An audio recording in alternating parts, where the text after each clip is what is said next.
Muy buenas tardes con todos, bienvenidos a esta edición de Cátedra Cosco. El día de hoy tenemos un tema muy, la verdad, importante y a la vez innovador, el derecho a la tolerancia jurídica. Nuestro expositor es el doctor Wilmer Quispe Pacheco. ¿Y qué podemos decir acerca de nuestro expositor? Él es bachiller, abogado y contador por la Universidad San Luis Gonzaga de Ica. La única, que la conocemos por sus siglas. Doctor Fernando, usted disculpe, si sería tan gentil y podría pasarla a la siguiente diapositiva. He pasado a la siguiente diapositiva. Un ratito. ¿Ahora se ve? Ya, se ve. Bueno, les decía, nuestro expositor, Wilmer Quispe Pacheco, es bachiller, abogado y contador público por la Universidad Nacional San Luis Gonzaga de Ica, la universidad única, que así se le conoce por sus siglas. También tiene estudios de posgrado, tan es así que es magíster en Derecho Civil y Comercial por esa universidad, y también posee estudios concluidos en el doctorado en Derecho y Ciencia Política de la Universidad Nacional San Luis Gonzaga de Ica.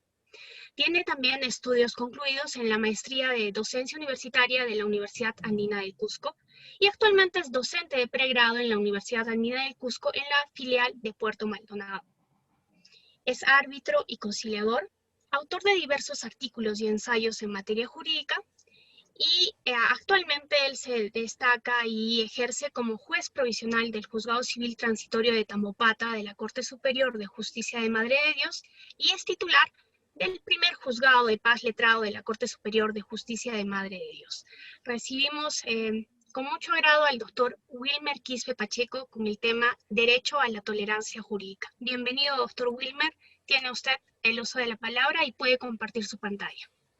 Gracias. Gracias. En principio, siempre voy a estar agradecido con el doctor Fernando Murillo por no solamente por la amistad que nos ha encadenado ya en estos últimos tiempos, y sobre todo por ese ímpetu innovador que de verdad pocos tienen en relación a rescatar diversas virtudes que engloba pues la enseñanza del derecho. De verdad siempre vamos a estar agradecidos. Tengo muy grandes amigos en Cusco. Y bueno, siempre vamos a estar cordiales y muy atentos a cualquier invitación. Bueno, con ese dicho entonces vamos a dar en realidad algunas palabras, algunas ideas, algunas reproducción de videos si es que se puede, porque en realidad está vinculado a muchos aspectos.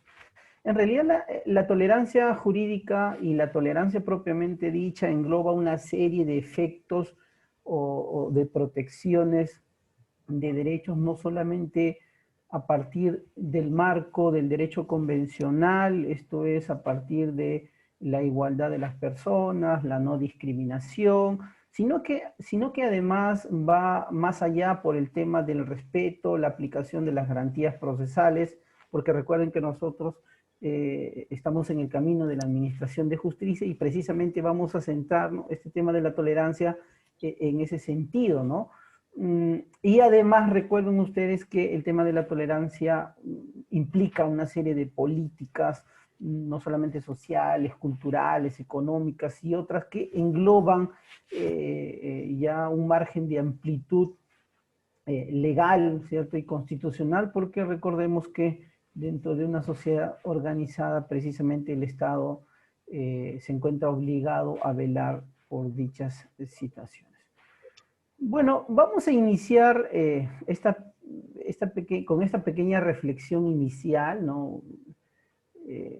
Cuando nosotros nos entramos en cualquier tipo de proceso, y sobre todo ahora, pues, que se encuentra vigente la oralidad en la mayoría de las ramas judiciales, ¿cierto? Como la nueva Ley Procesal de Trabajo, el nuevo Código Procesal Penal, y ahora por estos tiempos el Código Procesal Civil o la oralidad en el proceso civil. Y entonces debemos entender que una cosa es participar en las audiencias que no solamente ello va a implicar ejercer el derecho al ser oído, ejercer una correcta derecho al contradictorio, ¿cierto? Y que la audiencia pueda desplegar una serie de efectos de publicidad, inmediación, oralidad y contradicción, ¿no? Sino que esto implica algo más, el respeto, el ejercicio de todos los derechos y las garantías constitucionales que van a resguardar el derecho a un debido proceso. Ya en alguna discusión, la doctora Ariana Deo y entre otros procesalistas como el doctor Giovanni Priori, entre otros, en algunas conversaciones o mesas redondas que han tenido respecto de este tema, precisamente hacían referencia a esta situación, ¿no? Claro, con posiciones diversificadas y marcadas, sin embargo, Tu micro, Wilmer, tu micro se apagó.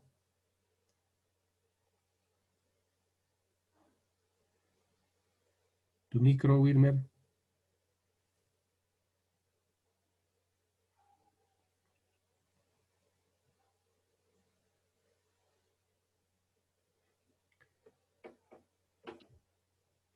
Wilmer, tu micro. Doctor Wilmer, usted disculpe, si podría reactivar su micro en la esquina inferior izquierda, ahí hay un micro, si lo podría reactivar, por favor.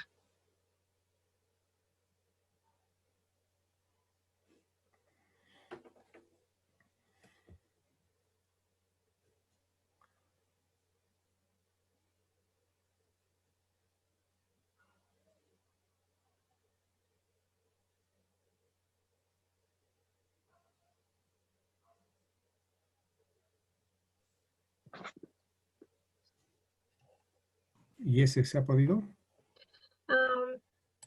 Permítame, doctor, estoy... Creo que el doctor Wilber ha apagado su micro.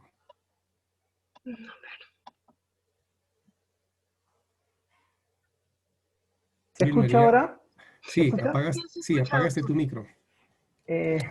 Salió un mensaje, doctor, que el hospedador había silenciado. Ah, seguramente alguien doctor. Sí, yo estaba tratando de apagar el micro de otra persona y... Sí, ya, sí, doctor. Okay. Ya. Sí se sigue visualizando, ¿cierto? Sí, se sigue visualizando, lo ya. que sí se ven las diapositivas de la izquierda. Si lo podría ampliar. Ajá. ¿Ahora? Ya se ve bien, doctor. Ya, Usted precisamente. disculpe.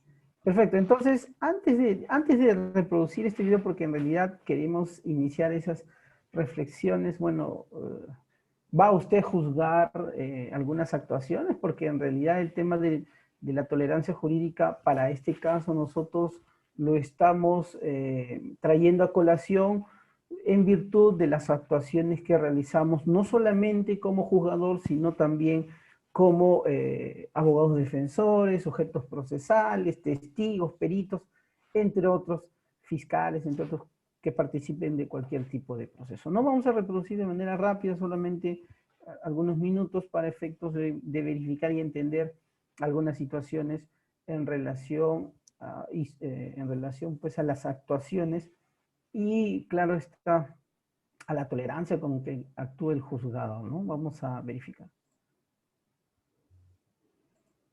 Es cuanto por lo que hace a la formulación de imputación. Bien, en términos del último párrafo del numeral 311 del Código Procedimental aplicable en la materia, dejo en uso de la voz a la defensa. Sí, señor. Mire, en razón de que es mi primera intervención y como se ha percatado, me acaban de correr el traslado del contenido de la carpeta. Solicito se me permita hablar con mi defenso a efecto de comentarles ciertas cosas a las que tiene derecho, señor. ¿Otros derechos distintos a los que ya se le hicieron saber? Es que él va a rendir una declaración, señor. ¿Y cómo lo sabe si me dice que no ha platicado con él? Decreté receso, no se limitó su comunicación con su defendido. Sí estoy consciente de que en esta audiencia le corrieron traslado porque es en cumplimiento a una orden de aprehensión, sin embargo también decreté receso a efecto de que se impusiera. ¿Conoce el desarrollo de una audiencia inicial? Sí, señoría. Sin ¿Tiene embargo, posibilidad para dar contestación en términos del precepto legal que le he mencionado? No advierto que se vulnere ningún derecho en relación a su representado. ok. Pues solamente en cuanto a mi petición, señoría, si tuviera bien indicarme qué es lo que usted resuelve para poder seguir con el uso de la voz, señoría. No le entiendo, licenciado.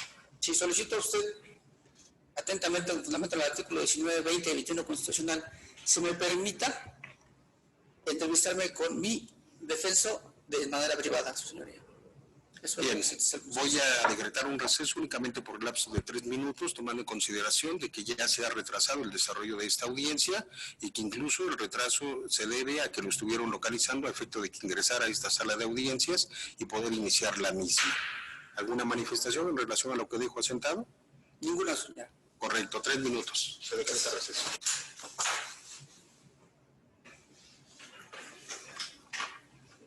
Bien, una vez que ha transcurrido el receso, señor, ¿se entabló comunicación con su defensor? Sí, señora. Bien, para reanudar la audiencia, pregunto al defensor, ¿está en aptitud de continuar con el desarrollo de la misma? Sí, señoría.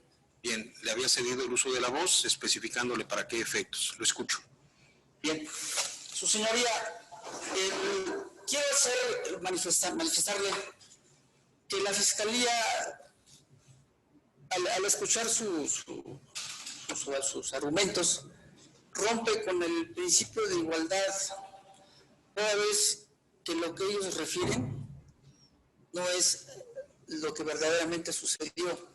Déjeme interrumpirlo, por favor, licenciado, con todo respeto.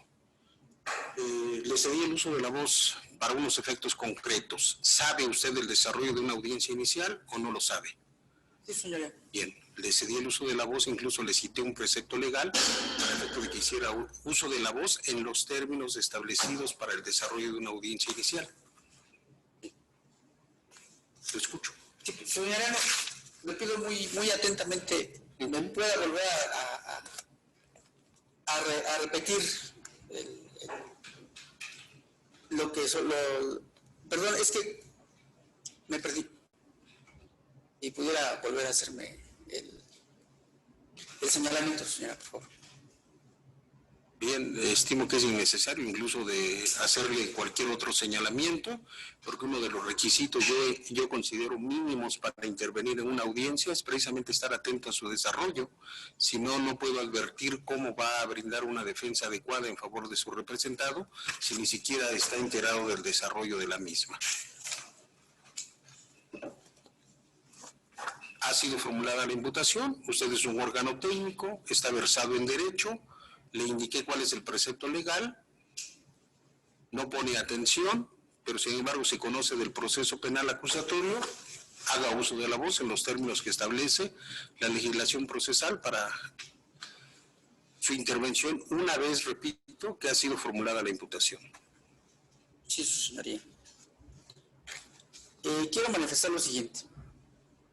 En base a lo que establece el artículo 307 de su audiencia inicial, esta defensa considera que nos encontramos, de acuerdo al contenido de lo que señala el mismo artículo, se le ha dado el uso de la voz a la Fiscalía a efecto de que pudiera manifestar el motivo del por qué presenta a hoy mi defendido. Sin embargo, esta defensa quiere resaltar precisamente el tema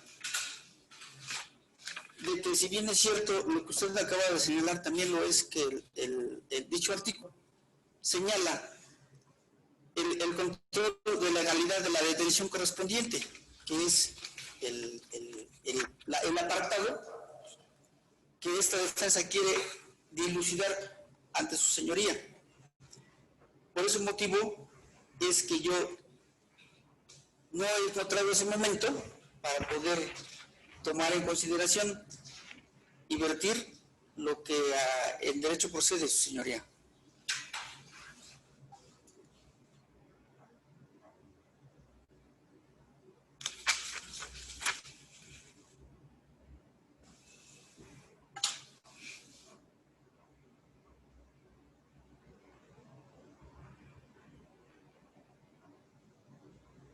tanto, señor, prosigo.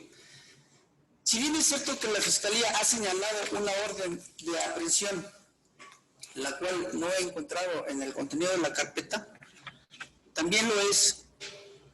Permítame un segundo. Déjeme interrumpirlo porque esto es importante. ¿No encontró usted la orden de aprehensión en la carpeta? La solicitud, señor. La solicitud de esa orden. Bien, para no violentar su derecho, señor, de estar debidamente impuesto de los antecedentes o conocer los antecedentes por conducto de su defensa, voy a decretar un receso para que su defensor haga el cotejo con la carpeta de investigación que tiene el órgano investigador y verifique si tiene la totalidad de las constancias de efecto de que puede intervenir válidamente. En lo medular, estoy escuchando que usted quiere debatir lo relativo al control de detención, ¿es correcto? Sí, señor. Bien, terminando ese cotejo, el receso va a ser de 5 minutos para que me coteje una a una las constancias que tiene el Ministerio Público y podamos darle continuidad a la audiencia, ya sin retrasos. Le recuerdo, señor defensor, que usted también está obligado en términos del artículo 107 del Código Procedimental aplicable en la materia a conducirse con probidad, es decir, no hacer abuso de los derechos que se consagran en la legislación procesal y constitucional, evitando en todo momento dilaciones innecesarias en relación a una audiencia. Por eso le conmino en este momento para que me indique si tiene necesidad de algo más a efecto de poder desarrollar esta audiencia con la agilidad que el caso requiere y no estar decretando receso tras receso, porque vuelvo a repetir, ya se había decretado uno y no se interrumpió en ningún momento el derecho que tiene de comunicarse con su defendido y volvió a pedir otro receso.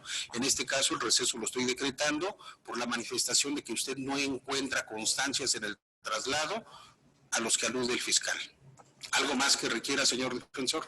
No, señora, eso es todo. Ya, vamos a continuar. Evidentemente en ese video se aprecia, y ustedes lo podrán verificar, es un video de una audiencia en el derecho mexicano sobre un control de identidad, lo que aquí entendemos pues un control de identidad. Y evidentemente es claro pues, que el abogado defensor no tenía el pleno conocimiento de dicha diligencia, ¿no? Sin embargo, verificamos que el juzgador ha sido muy, creo yo, tolerante en permitirle diversas suspensiones de la diligencia, pero también apreciamos que el abogado defensor, ¿cierto?, hace alegaciones innecesarias, ¿cierto?, que tienen diversas implicancias en realidad.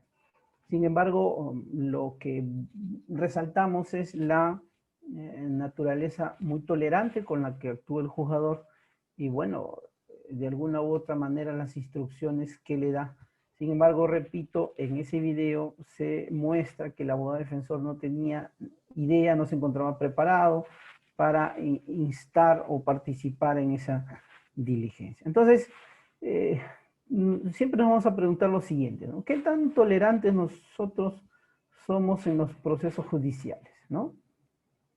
Y lo primero es que nunca debemos perder de vista que las garantías judiciales atinentes a cualquier tipo de proceso, no solamente el penal, sino el civil, laboral, tributario, incluso todos aquellos procedimientos a los que pueden ser aplicables de manera extensiva, tienen una serie pues de connotaciones de protección de derecho convencional. Sin embargo, cuando nosotros escuchamos esta palabrita del derecho a ser oído públicamente con todas las garantías, en realidad va a englobar efectivamente una serie de vinculación con otros derechos de índole y o de naturaleza procesal que no solamente todo juez debe observar, sino que además siempre debe tenerlo presente la defensa letrada, en este caso las defensas técnicas, las partes procesales, testigos y todos los que van a intervenir. Entonces, nunca hay que perder de vista este marco de derecho convencional, ¿cierto? Y aquí solamente nosotros nos vamos a referir a dos aspectos fundamentales, ¿no? El artículo 8 de la Convención Americana sobre Derechos Humanos, al hacer referencia a las garantías judiciales que deben respetarse y observarse en todo proceso judicial, están resumidas en estos tres derechos, ¿no? El derecho a ser oído y el derecho a un juez o tribunal competente. En el primer derecho, con extensión de otros, se hace referencia que este derecho tiene que ejercitarse, el derecho a ser oído tiene que ejercitarse con las debidas garantías, ¿no? La diversidad de garantías no solamente está en respetar un debido proceso, derecho de defensa, admitido o que se produzca prueba, el derecho a la motivación de las resoluciones, entre otros, ¿no? Sino que además la Convención Americana sobre Derechos Humanos también hace o tiene a bien reiterar el derecho a que se resuelva este proceso dentro de un plazo razonable, dentro de un plazo más breve, ¿cierto? Que ello no pueda extenderse en el tiempo, ¿no? Además de que exista un juez o un tribunal competente previamente determinado por la ley, claro está, pero que este tribunal y este juez tenga que actuar de manera independiente e imparcial, ¿no? Algunas de las garantías que además recoge, recordemos, el 139 de la Constitución para el caso peruano. Y también señala esta premisa convencional que todos estos derechos, ¿cierto?, de protección dentro de un proceso judicial, cuyas garantías judiciales y por ende procesales deben de respetarse y observarse, pueden extenderse a cualquier tipo de proceso, no solamente a un tema de alguna acusación penal que se formule contra un imputado, sino que además puedan encontrarse dentro del campo civil, laboral, fiscal o cualquier otro, ¿no? Es más, habíamos hecho referencia a la extensión a los procedimientos que no solamente pueden darse en sede privada, sino también en pública, ¿no? A los procedimientos administrativos propiamente dicho. Sin embargo, vemos que, por ejemplo, el convenio, ¿cierto? El convenio europeo de derechos humanos, en su artículo 6, ¿cierto? Este convenio para la protección de los derechos humanos y las libertades fundamentales, en su artículo 6 hace referencia no a garantías judiciales, sino a un proceso equitativo, ¿no? Y remarca el tema del derecho a ser oído y claro está, lo sintetiza en que este derecho a ser oído debe ser de manera equitativa o ejercitado de manera equitativa, pero además en forma pública. Remarca el tema del plazo razonable, pero además, y claro está, el tema del derecho al tribunal independiente y imparcial, pero además remarca o hace referencia a que las sentencias deban emitirse o pronunciarse de manera pública, con algunas restricciones que pueden realizarse, ¿no? Como nuestro derecho peruano, por razones, pues, de seguridad, por razones de minoría de edad, por algunos delitos, ¿cierto? Donde se va a preservar el interés de la justicia. Así lo tiene establecido el Convenio para la Protección de los Derechos Humanos y las Libertades Fundamentales, ¿no? Para el caso de Europa. Siempre, claro está, debemos observar este marco jurídico. Nosotros vinculando el tema de la tolerancia jurídica a las reglas establecidas por el ordenamiento jurídico y claro está por el tema del ejercicio o la observancia de un debido proceso previsto en el inciso 3 del artículo 139 de la Constitución, además extiende esta garantía fundamental, ¿cierto?, a una serie de garantías procesales que vinculadas con el ejercicio de los derechos fundamentales, ¿cierto?, en cualquier tipo de proceso, precisamente está relacionada a algunos deberes que se le imponen tanto a las partes, a los abogados, como a cualquier persona, apoderado, terceros que participen en un determinado proceso.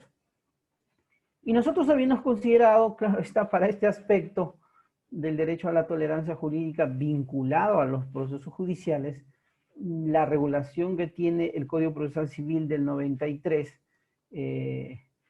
toda vez que no existe otra normativa o otra codificación que en realidad establezca estas reglas procesales, ¿no?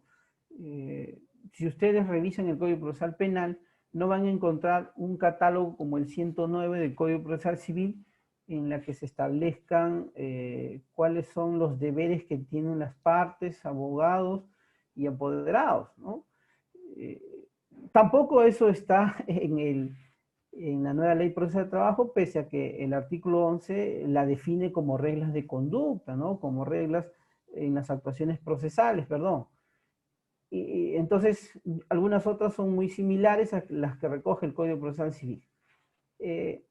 Y claro está, no hay otras normas que recojan esta serie de deberes que debe de cumplirse.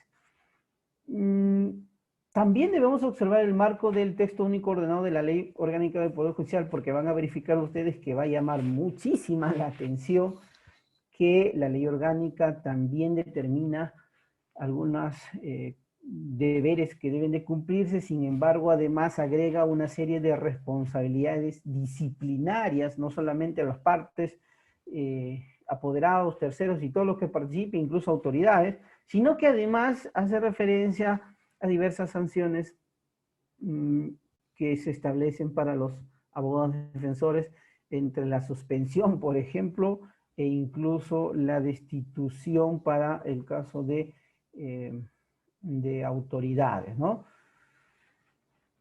Claro, el 109 del Código Procesal Civil, para aquellos que todavía no entendían que el Código Procesal Civil como norma de derecho procesal recoge en realidad una serie de instituciones jurídicas que se expanden a los otros derechos procesales, precisamente hace referencia a que las partes, los abogados, los apoderados, y por norma de extensión entiéndase a todos los que participan, ¿cierto? Están obligados a actuar dentro del proceso civil con veracidad, probidad, lealtad y buena fe.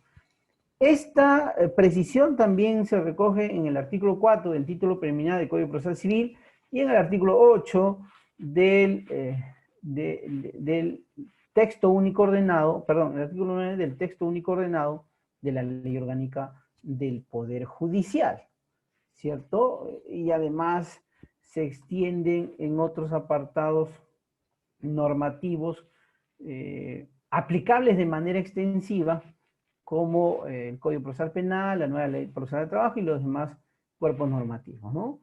También se le impone a las partes, a los abogados y a los apoderados, y entiéndase los demás que intervienen en el proceso, el no actuar de manera temeraria en el ejercicio de los derechos procesales, el abstenerse de usar expresiones descomedidas o agraviantes, ¿no? Ya sean de manera expresa o por escrito.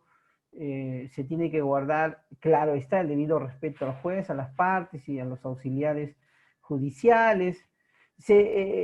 Tienen que concurrir, ¿no? Tienen la obligación de concurrir cuando el juez los cite, deben acatar sus órdenes y deben prestar la diligente colaboración con la Administración de Justicia. Me detengo en esta última parte porque todavía algunos sujetos procesales, por ejemplo, en alguna oportunidad escuché a la defensa pública que señalaba que no era parte de la Administración de Justicia y que por lo tanto ellos no tenían que colaborar con la Administración de Justicia y que ellos únicamente hacían una defensa de parte de acuerdo a los intereses, porque de acuerdo a los intereses que patrocinaban, puesto que aun cuando son una defensa pública de oficio, ¿no? La anterior defensa de oficio, deben guardar ciertas estrategias procesales para con sus patrocinados. Y esta versión en realidad no es correcta, porque todos en cualquier tipo de proceso en realidad deben de prestar la colaboración con la Administración de Justicia. Y entonces si nos detenemos a verificar ¿qué es colaboración con la Administración de Justicia? En realidad está relacionado a que el proceso se solucione de la manera más adecuada, ¿no? Y con un apego a la verdad de los hechos, a la verdad real de los hechos, aun cuando siempre se va a buscar una verdad judicial. Pero una aproximación muy pronta a la verdad real de los hechos en cualquier tipo de proceso es lo que en realidad se busca para definir esta controversia, ¿no? ¿Hasta qué medida el juzgador puede reprimir las conductas contrarias a estos deberes? Precisamente está vinculada con el tema del derecho a la tolerancia jurídica. Y nosotros también podemos observar que la nueva ley procesal de trabajo en el artículo 11 hace referencia también al respeto al orden jurisdiccional, a la prohibición de agraviar e interrumpir, claro está, las actuaciones procesales, el tema de prohibir el tema de los usos de los teléfonos celulares, ¿no? U otros análogos sin la autorización del juez. Me parece que esta parte sí es un poco en su redacción inadecuada porque con la utilización de las tecnologías de la información y la comunicación que hoy por hoy nos vienen superando en cualquier tipo de proceso, naturalmente no podríamos prohibir el uso de celulares, menos de tablets, menos de laptop, porque en realidad se han convertido en una herramienta fundamental de acceso a la información, de publicitación, incluso a veces de información relevante para el proceso. Yo además, hoy por hoy, de una conexión inmediata, instantánea y una comunicación eficaz dentro del proceso. Entonces, ello creo que ha sido un error. Claro, porque las normas no se habían adecuado al tema del uso de las tecnologías de la información y la comunicación. Otra de las reglas de conducta impuestas en la nueva ley procesal del trabajo está el tema del abandono injustificado de la sala de audiencias, ¿no? Así como el tema de cualquier expresión de aprobación o censura, ¿no? Esta última parte un poco cuestionada porque recordemos que todos los sujetos procesales tienen libertad de expresión siempre y cuando no se superen los límites establecidos por la ley, pero cualquier tema de censura a la actuación procesal, claro está, no está permitido, ¿no? El juez tampoco puede hacerlo porque, si bien es cierto, el juez goza de facultades disciplinarias y coercitivas, sin embargo, ello no puede conllevar a que utilice el proceso contra los principios esenciales que van del proceso y que van a contribuir a que este proceso culmine, ¿no?, con la resolución del conflicto de intereses de acuerdo a la estrategia procesal que maneje una u otra parte procesal, ¿no? De igual manera, impone este tema de la colaboración con la impartición de justicia, ¿no? El resto de apartado final, el último párrafo, esto de que merece sanción y todo lo demás, miren, en la propia regla de conducta, en realidad no son reglas de conducta, en realidad son como una especie de llamada de atención, ¿no? Dicen, merece sanción alegar hechos falsos, ofrecer medios probadores inexistentes, obstruir la actuación de las pruebas, generar dilaciones injustificadas, la suspensión de las audiencias, desobedecer las órdenes del juez, etcétera, etcétera.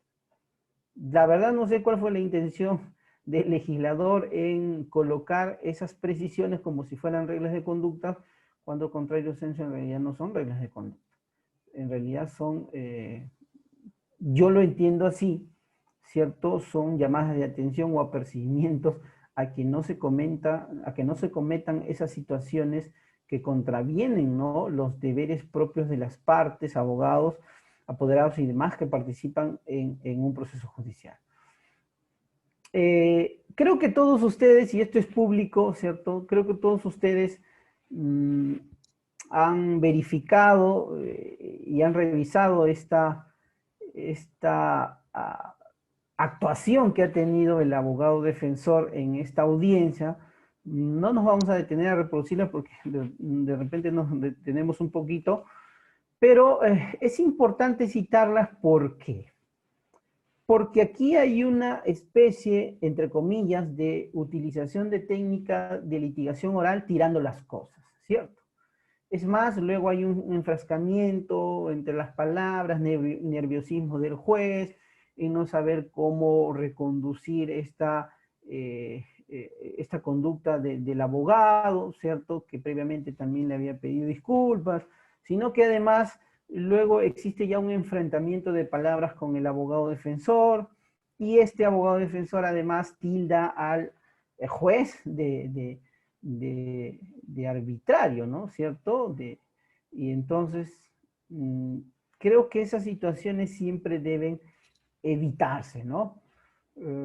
Claro está, en esta actuación no hubo la imposición de ninguna multa ni nada por el estilo, Entendemos que bajo el principio de tolerancia, ¿cierto? De alguna u otra manera se llamó la atención y se llamó a la cordura. Sin embargo, verificamos que hay diversas conductas que a veces no pueden ser ejercitadas sobre pretexto de algunas técnicas de litigación oral, ¿no? Bueno, decíamos, vamos a pasar porque en realidad nos íbamos a detener un poquito más. Claro, y es que el juez cuenta con diversas obligaciones, pues al menos el juez civil la cito porque en realidad para mí es una de las partes o el compendio jurídico más completo, ¿cierto? A través de la cual, por ejemplo, el juez tiene la obligación no solamente de la dirección del proceso, ¿no? Porque incluso tiene el deber de impulsar de oficio este proceso. Ahí están las normas en las que está contenida esta obligación del jugador, sino que además tiene un principio fundamental como el de inmediación, y esto es que las audiencias e incluso la actuación de los medios probatorios tienen que ser desarrolladas delante del juzgador, ¿sí? Delante del juzgador. No puede ser bajo ningún contexto delante de otra persona que no sea el juez que lleva la causa. Sin embargo, recuerden ustedes que hay algunas excepciones a estas reglas cuando de repente por comisión tiene que actuarse un medio probatorio, o incluso cuando el juez, que si bien es cierto, actuó los medios probatorios, puede ser que haya sido promovido o separado de la institución del Poder Judicial, y que por lo tanto el juez reemplazante tiene la opción entre repetir esta actuación de medios probatorios o audiencia de pruebas, o puede continuar, ¿no? Porque es la excepción a la regla, al principio de inmediación. Claro, dentro de los sistemas orales, evidentemente no va a admitirse esta situación porque, volvemos a decir, precisamente los cuerpos normativos no estaban adecuados a este tema de la utilización de las tecnologías de la información y la comunicación, ¿no? Recordemos también que el juez tiene la obligación de adecuar las normas a los fines del proceso. Claro, las normas son imperativas, sí, pues, pero hay que flexibilizarlas. Doctor, ¿y eso qué tiene que ver con el principio de tolerancia? Es que el principio de tolerancia en realidad tiene consigo, ojo, el principio de tolerancia tiene consigo la flexibilización del derecho. Entonces, desde ya debemos entender que no toda norma procesal debe ser rígida, ¿no? El juez, claro está, el juez también tiene diversas facultades, recuerden ustedes, ¿cierto? Como por ejemplo, el juez tiene la facultad del esclarecimiento de los hechos, respetando el derecho de defensa de las partes, porque de repente hay algún sentido oscuro en el que no pueda comprender esta divergencia de criterios de una u otra parte o postulaciones procesales, y quiere que se le esclarezca, y por eso hace citar a las partes procesales o a la parte procesal correspondiente para que le despeje esas dudas, ¿no? De igual manera, recuerde usted que también el juez puede ejercer esta facultad de comparecencia al despacho, incluso para hacer interrogar a las partes procesales o a cualquier persona para efecto también de aclarar algunos extremos de los que va a resolver, ¿no? Pero este extremo sí tiene que respetarse siempre el derecho a que la parte o el tercero o el testigo tenga que concurrir con el abogado defensor.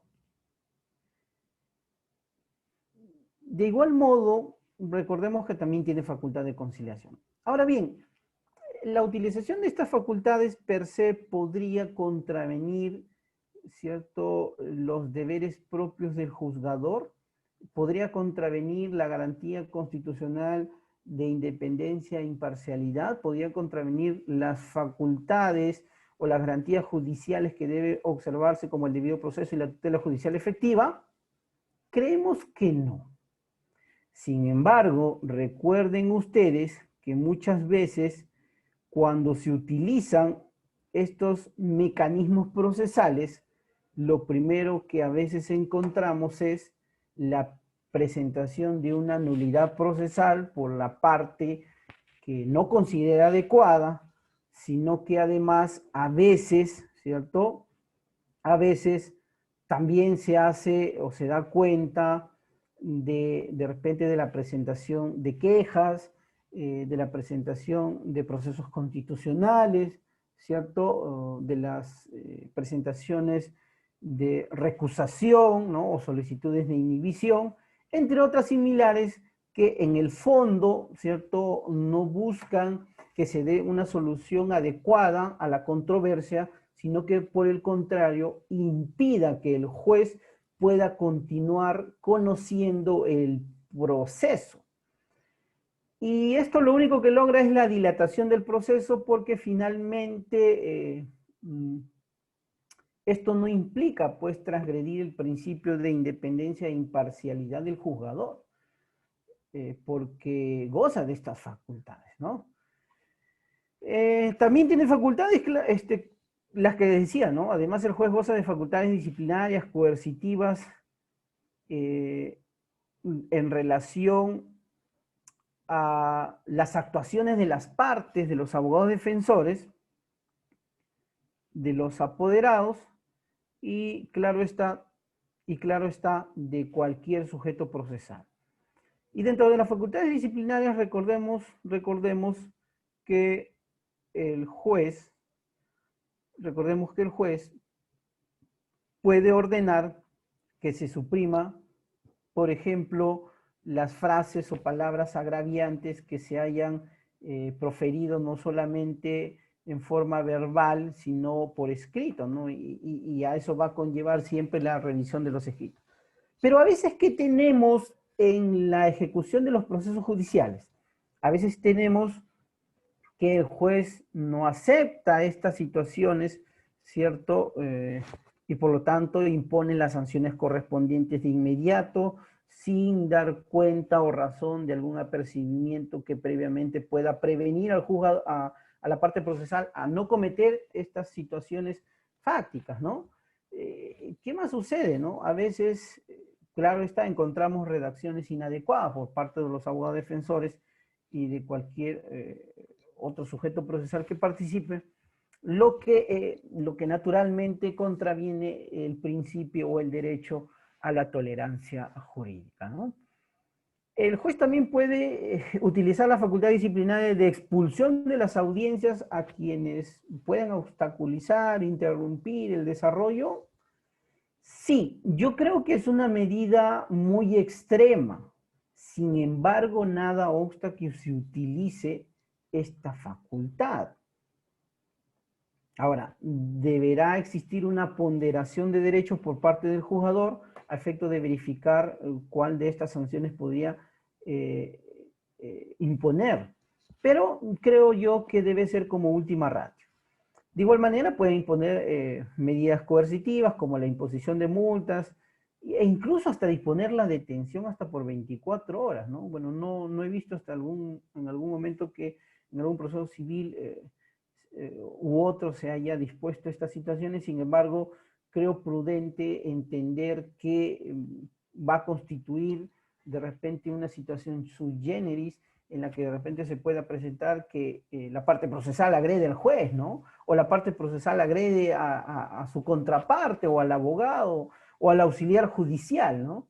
Entonces ya estamos hablando de la comisión de delitos no solamente contra la administración de justicia, sino además otros delitos que vengan inmersos como el de lesiones, entre otros, ¿no? Pero recuérdense que estas medidas extremas son y deben ser de manera proporcional y razonable bajo la tolerancia jurídica del juzgador y de la actuación de las partes, ser una medida de última ratio, ¿no? Rescato este tema de la remisión de copias porque recuerden ustedes que los abogados defensores, además para este caso, el artículo 111 del Código Procesal Civil señala taxativamente que se tiene que remitir copias no solamente a la Corte Superior, a la Presidencia de la Corte Superior, a la Presidencia de la Junta Fiscal y el Ministerio Público y al Colegio de Abogados para que vayan a proceder conforme a sus atribuciones, ¿no? Para buscar un efecto de repente sancionador, no sé, de amonestación, multa o qué sé yo, sino que además recuerden ustedes que a través del Decreto Legislativo 1265 y su reglamento, el Decreto Supremo 002-2017, JUS, también se ha establecido este tema de la inscripción de las multas en el registro de sanciones de los abogados. Lo que me llama poderosamente la atención vinculado a este tema de ser tan tolerante en un proceso judicial, no solamente por parte del juez para regular una actuación procesal acorde al derecho al debido proceso, sino que además recordemos que la actuación de las partes también debe ceñirse a esta misma línea de tolerancia, ¿no? Me llama la atención mucho en este tema de multas porque en realidad nos hemos vuelto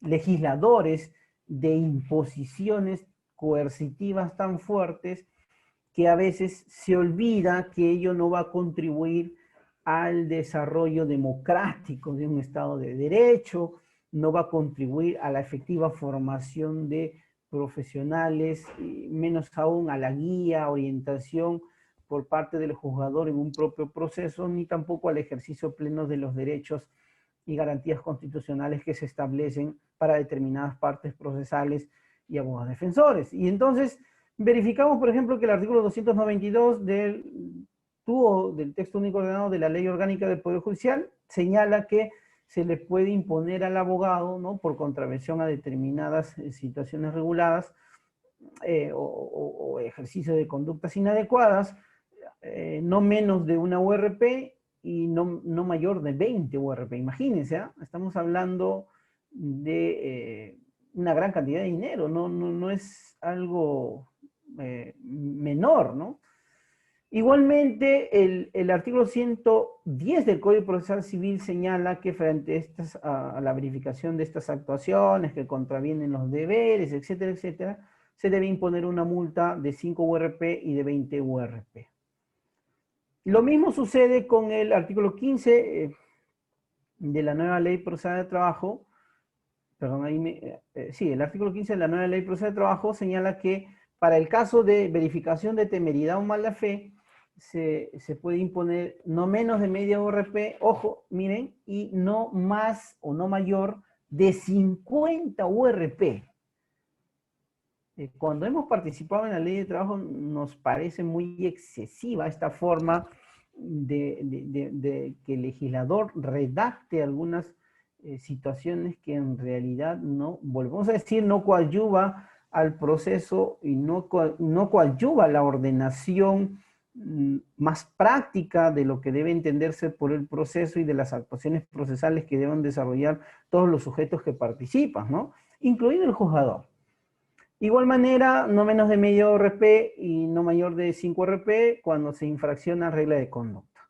Es más, un agregado mayor del artículo 15 de la nueva Ley Procesal de Trabajo hace referencia a que una cosa es imponer multa por temeridad o mala fe y otra cosa es por infracción a las reglas de conducta. Ojo, se pueden imponer de manera indistinta y claro está, se van a sumar.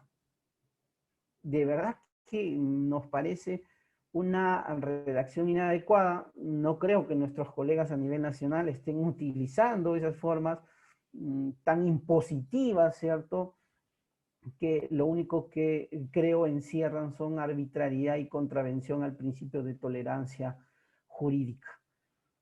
Igualmente, el artículo 62 de la nueva Ley Procesal de Trabajo, si ustedes lo revisan, hace referencia a las multas sucesivas, acumulativas, crecientes, incluso hasta un 30% cuando no se cumple el mandato. Lo mismo pasa con el artículo 85 y 139 del Código Procesal Penal, perdón, cuando se hace referencia a la inasistencia de los abogados a las audiencias, cuando esta es inaplazable, ¿no? Y cuando no resulta aplazable, o cuando resulta, perdón, aplazable, va a verificarse este tema de la imposición de multas sin perjuicio de las otras sanciones efectivas que se van a hacer, ¿no? Igualmente pasa con este tema de la prohibición de la publicación de actuaciones procesales, remitiendo, ¿no?, a los deberes y a las multas que establece el artículo 110 y 111 del Código Procesal Civil.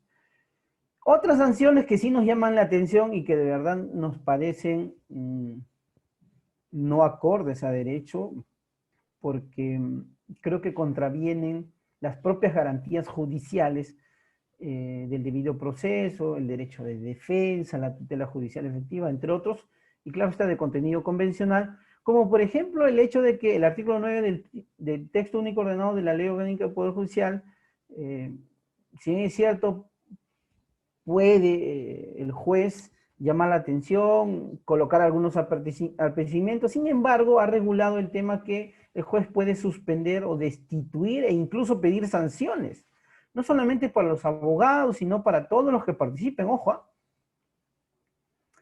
Y el 292 del TUO de la Ley Orgánica del Poder Judicial es un poco más grave, ¿no? Porque hablando ya de la suspensión, por ejemplo, de los abogados, señala que se puede imponer una suspensión en el ejercicio profesional de hasta 6 meses. Yo entiendo que la ley orgánica, bueno, el TUO de la ley orgánica es un cuerpo orgánico, ¿no?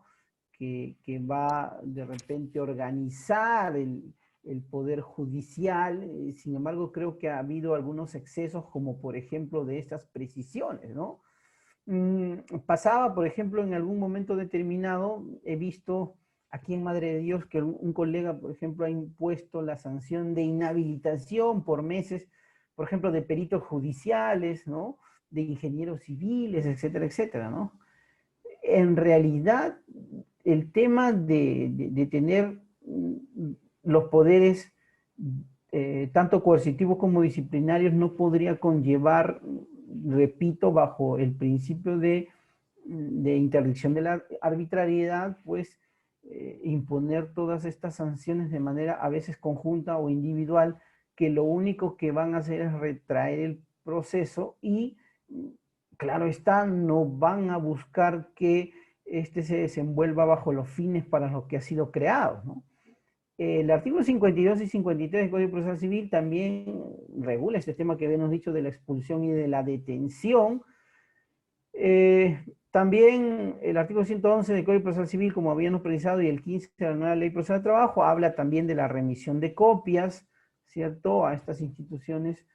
Y el artículo 85 del Código Procesal Penal, bueno, ahí nos habíamos equivocado, hace referencia a un tema del reemplazo del abogado defensor por uno que puede designar en ese momento el imputado o por uno de oficio, ¿no? Lo usual es que a veces para estas audiencias inaplazables en el Código Procesal Penal, ya de manera simultánea se ha oficiado, ¿cierto?, al Ministerio de Justicia y Derechos Humanos o a la Defensa Pública para que ya designe un abogado defensor público, porque si el abogado defensor privado inconcurre a la audiencia inaplazable, inmediatamente lo reemplazamos y le imponemos ese abogado defensor. La verdad que esa es, e incluso ha sido una práctica desacertada del Código Procesal Penal. Han habido habeas corpus fundados respecto a ese extremo y claro está, tiene que ver mucho este tema de la aplicación de la razonabilidad y la proporcionalidad, ¿no? También ustedes han sido testigos, bueno, no lo voy a reproducir porque también nos vamos a demorar un poquito, pero en este video, por ejemplo, van ustedes a observar y van a juzgar con sus propias palabras que aquí existe una actuación de manera inadecuada de la fiscal que ustedes tienen aquí en la pantalla, donde incluso pues hay una serie de improperios, ¿no? El juez trata de buscar de una otra manera y quizás a veces imponiéndose, ¿no? Pero la fiscal pues bajo cualquier tipo de principio de contradicción, inmediación u otro, olvida el tema de ser tolerante, ¿no?, a las preguntas del juez, sino que muy por el contrario, pues incluso hasta llega a insultarlo, ¿no? ¿Cierto? ¿Eso está vinculado a lo que estamos haciendo referencia? Por supuesto que sí, ¿no? Ya ustedes van a poder verificarlo en alguna oportunidad, están colgados en YouTube, ¿no? Y es que el principio de la tolerancia a toda la concurrencia lleva a esto, pues, ¿no? Recuerden que la Declaración Universal de los Derechos Humanos se gestó con una serie de principios y garantías fundamentales, respetando el principio de la persona humana. Y precisamente, si bien es cierto, no ha recogido este tema de la tolerancia jurídica, menos aún de la tolerancia propiamente dicha, sin embargo, se entiende que la tolerancia es una categoría histórica que va a responder a unas necesidades sociales y políticas de cada momento. Creemos, y así está desarrollado, es que la tolerancia va a constituir una vía y debe constituir una vía para la flexibilización del derecho. No todas las normas son rígidas. Por ejemplo, si ustedes revisan el 155 del texto único ordenado de la Ley Orgánica del Poder Judicial, por ejemplo, para el tema de la inadmisibilidad de la demanda, ¿cierto? Si es que, o perdón, de la calificación de la demanda, si es que no se señala una casilla judicial, se le puede imponer una multa a la parte. Me parece una redacción inadecuada porque en realidad, pues, el derecho no busca emitir puras sanciones, sino lo que busca el derecho es ordenar, y sobre todo el derecho procesal, ordenar el proceso para que culmine con la resolución del conflicto como parte fundamental de los fines, propiamente dicho, del proceso.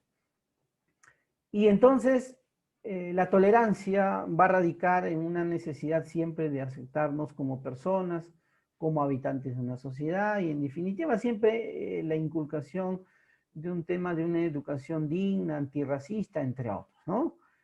Y citamos y llegamos a este aspecto que la Carta Democrática Interamericana, ¿cierto?, en su artículo 9 hace referencia, o ha hecho referencia a este tema de la tolerancia jurídica, cuando ha señalado que la eliminación de toda forma de discriminación, especialmente la discriminación por temas de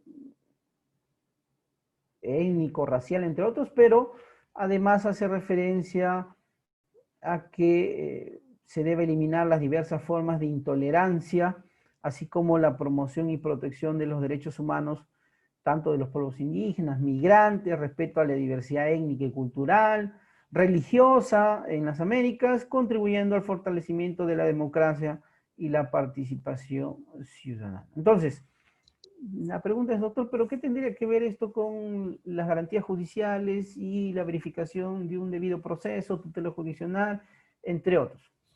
Es que nuestro ordenamiento jurídico no ha estado preparado para la verificación de estas partes, ¿cierto?, de mecanismos o conductas intolerantes que además van a confluir en el proceso para que no se logren los fines buscados, ¿no? Si alguien a veces puede revisar, por ejemplo, el proceso que duran 10 o 11 años, precisamente por conductas dilatorias de las partes. Y la pregunta es, ¿cómo intervino el juzgador? ¿Dejó pasar por alto ciertas situaciones? La pregunta es, ¿tendríamos que reflexionar ahora cómo viene actuando el juzgador o las partes procesales, abogados litigantes en los nuevos sistemas? ¿Era necesario imponerle esta serie de sanciones o apercibimientos tan grandes como multas, incluso hasta de 20 o 50 ORP, para que tengan un comportamiento de acuerdo a los deberes que le impone la ley? Es una reflexión que va a quedar siempre allí, pero tenemos siempre que pensar cómo estamos reaccionando frente a ella, ¿no? Y la Corte Interamericana de Derechos Humanos, ya haciendo referencia, y esto está vinculado incluso a lo que en algún momento el doctor Fernando, bueno, mi persona y otros que ejercemos de repente iniciativas que a veces no son muy concebidas en nuestros órganos judiciales, ¿no?, en las cortes en las que hemos participado, hace referencia a lo siguiente, ¿no? En el caso San Miguel Sosa versus Venezuela, en el fundamento 154, dice algo muy taxativo. Dice, sin una efectiva garantía de la libertad de expresión, se debilita el sistema democrático, y dice, y sufren quebranto el pluralismo y la tolerancia. Los mecanismos de control y la denuncia ciudadana pueden volverse inoperantes, y en definitiva se va a crear un campo fértil para que se arriesguen sistemas autoritarios. Y eso es lo que evidentemente debemos de evitar, porque no obstante tener una diversa regulación, ojo, de derechos humanos, fundamentales, de contenido legal o infralegal, no siempre se viene tratando de observar en la medida de lo posible una flexibilización a veces de algunas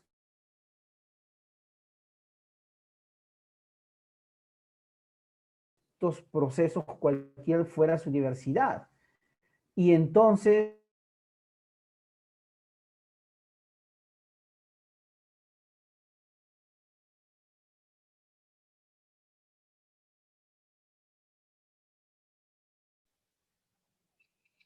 Doctor Wilmer, usted disculpe, las últimas frases se perdieron por sí. algún motivo. Parece que se perdió conexión. Si podría me botó el repetir, por sistema. favor, usted disculpe. Sí. No, gracias.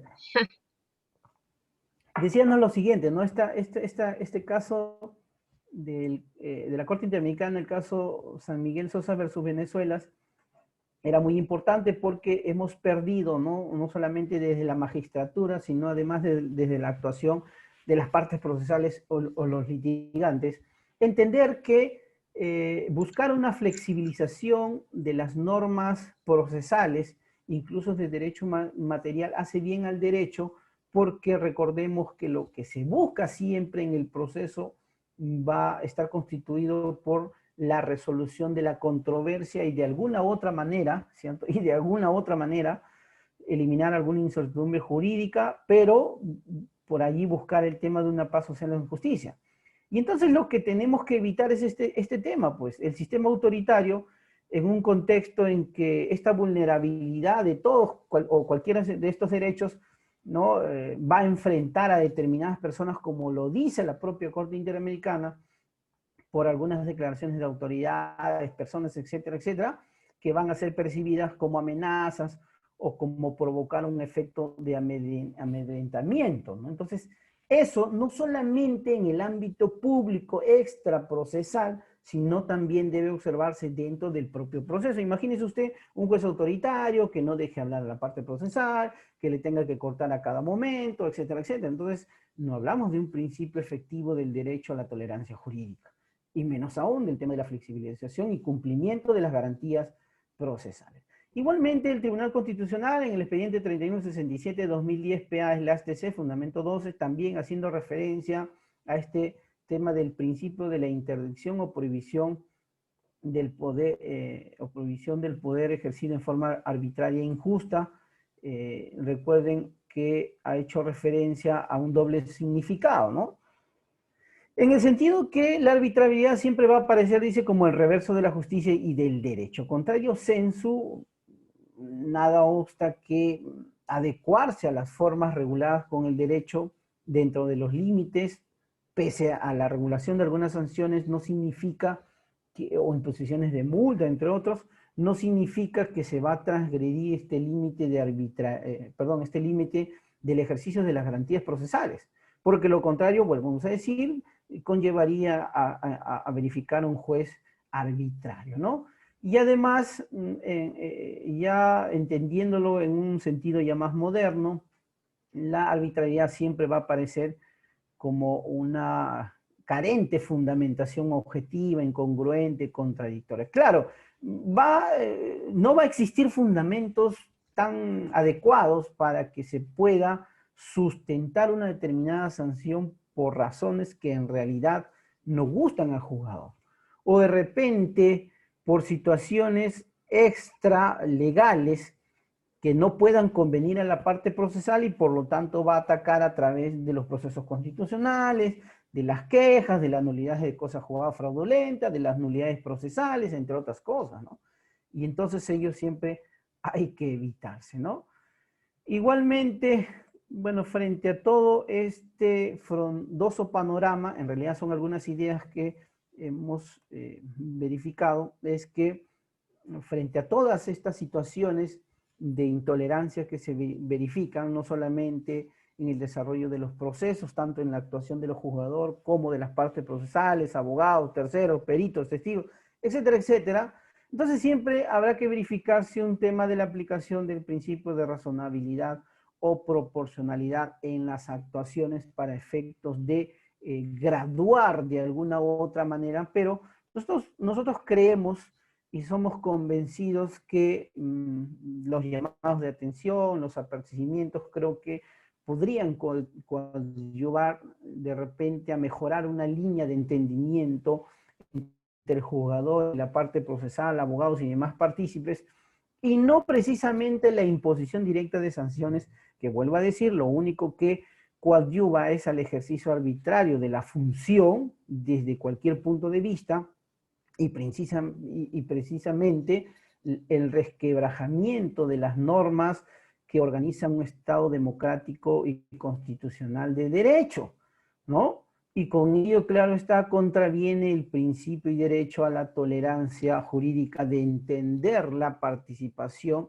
de un determinado sujeto procesal o de una determinada persona en un proceso en el que se encuentra inmerso. Entonces, esta valoración, esta verificación de la razonabilidad, pues, tiene que ser una expresión propia del desarrollo del juzgador en determinado pronunciamiento que pueda emitir. La última ratio siempre va a consistir en la aplicación de las medidas más extremas, porque lo contrario, vuelvo a repetir, traería consigo la transgresión de diversos derechos fundamentales, ¿no? Alguna reflexión final es que una cosa es proponer, otra hacer, asimismo otra cuestión distinta es actuar e imponer, ¿no? ¿Cierto? Nos quedamos con esa reflexión final, es todo lo que tenemos para este día. Muchas gracias. Muchísimas gracias, doctor Wilmer.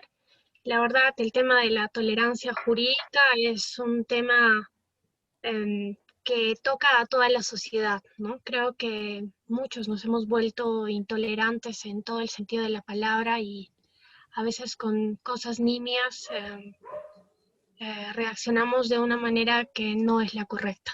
Le agradecemos, doctor, por su exposición, por sus diapositivas y desde luego sus videos que han sido enriquecedores. Gracias, doctor. Gracias. Wilmer, ¿me escuchas? Sí, doctor, perfectamente. Muchas gracias. Le escuchamos. Sí, muchas gracias por tu exposición. Bueno, ahora veremos si creo que puedes dejar de compartir, Wilmer. Estás compartiendo, sí, me parece, pero bueno, si alguien del público que desea preguntar.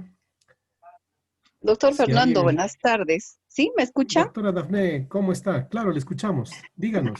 Muchas gracias. Mire, felicitarlo al doctor. Realmente, como dice Jesse, un tema que, bueno, no son de los recurrentes que escuchamos y tanta claridad que realmente me hace reflexionar de por qué, si vemos que las multas, los apercibimientos y el derecho, pues, o el sistema de justicia, lo que su objetivo es resolver conflictos, no es imponer sanciones. Entonces, yo le pregunto al doctor, ¿por qué están en los códigos procesales? ¿Por qué está esta suerte de multas, incluso hasta excesivas, ¿no? Y no sé, doctor, cuál sería la respuesta a cuál sería el objeto de tenerlas, ¿no? Y en todos los códigos, hemos visto el Código Procesal Civil, también ha hablado usted del Código Procesal Penal, la nueva Ley Procesal del Trabajo. Entonces sería, ¿por qué están en los códigos procesales? ¿O por qué su importancia, ¿no? Finalmente. Gracias. Sí, gracias. Doctora, sí, gracias, doctor. En realidad aquí hay una serie, o podría haber una serie de lecturas, ¿no? Una de las lecturas más adecuadas es que el legislador en realidad en algunas normas no ha desarrollado la importancia de verificar, ¿cierto? De verificar una contraposición en el sentido de una cosa es regular conductas, ¿cierto? Una cosa es de describir deberes, pero otra cosa es imponer sanciones a estas actuaciones que per se, ojo, per se las actuaciones procesales propiamente dichas, ¿cierto? Sobre el tema de la actuación de acuerdo a los deberes de probidad, lealtad, buena fe, ojo, para el proceso, no para el juez, no para la propia parte, sino dentro del proceso y para el proceso, precisamente no tienen sustento, ¿no? Y yo considero, dentro de otra lectura ya más impositiva, es que precisamente cuando se le ha concedido bajo la dación del Código de 1993, por ejemplo, algunos poderes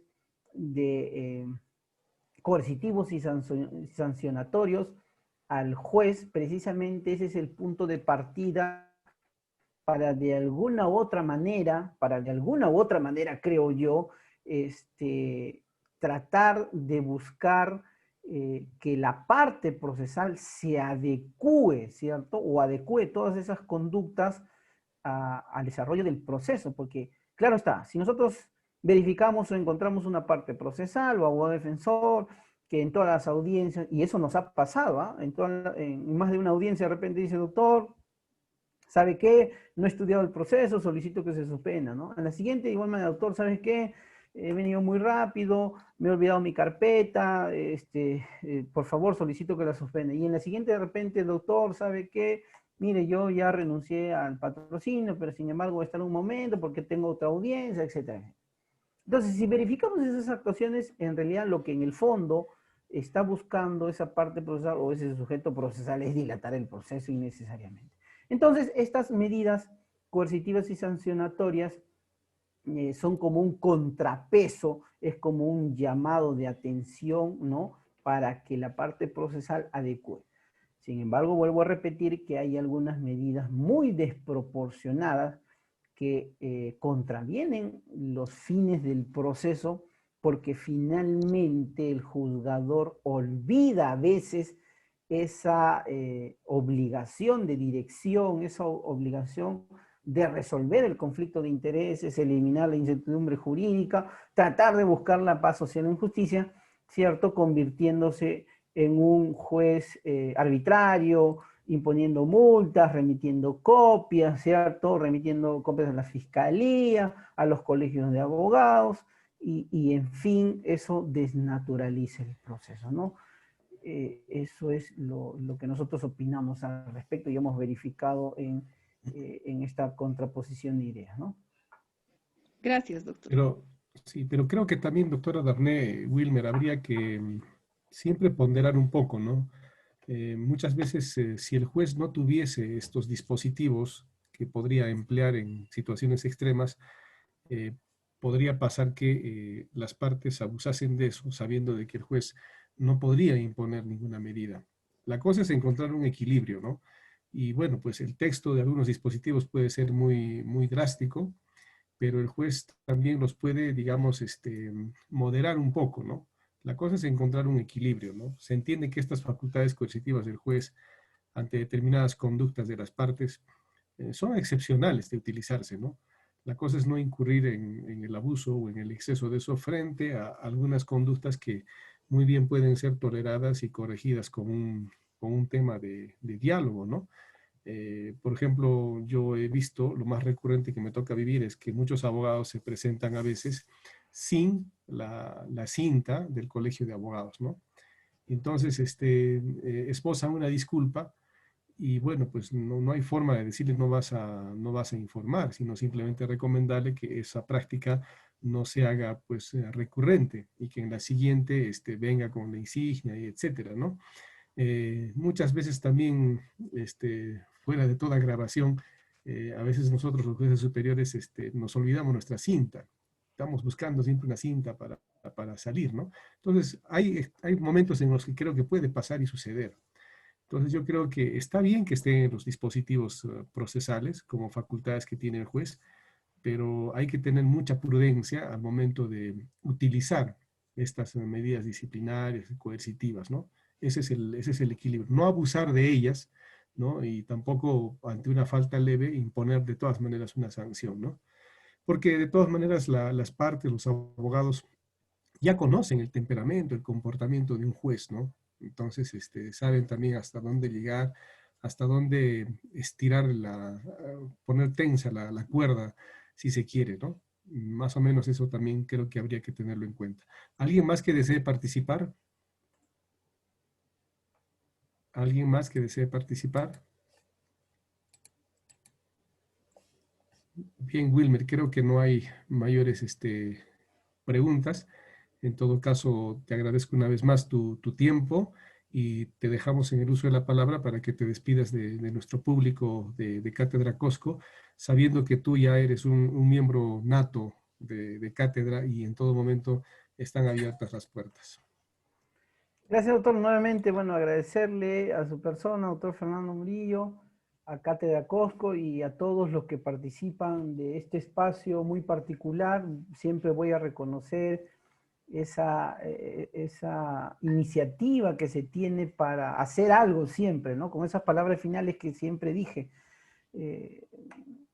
Si alguna característica tenemos en común es que damos siempre estas iniciativas para desarrollar de alguna u otra manera estas buenas propuestas que hay que no solamente aplaudirlas, sino que hay que contribuir a esta participación. Muy, muy agradecido por esta invitación. Sé que siempre los martes y a veces los jueves de manera extraordinaria vamos a tener un espacio de discusión de muchos temas de relevancia, porque el derecho precisamente es tan rico para encontrar una discusión, y no solamente además temas de índole jurídico, sino además otros temas que pueden coadyuvar a nuestra formación. Muy agradecido, doctor, y será hasta otra oportunidad. Muchas gracias por la invitación y la concurrencia de todos los participantes.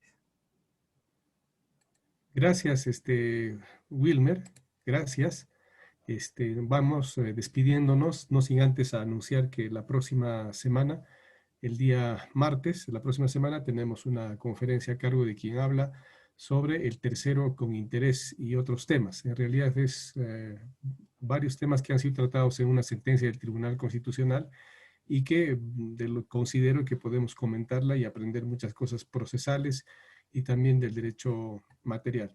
Gracias, Wilmer. Nos despedimos. Gracias con todos. Gracias. Hasta luego. Muchísimas gracias. Nos vamos despidiendo.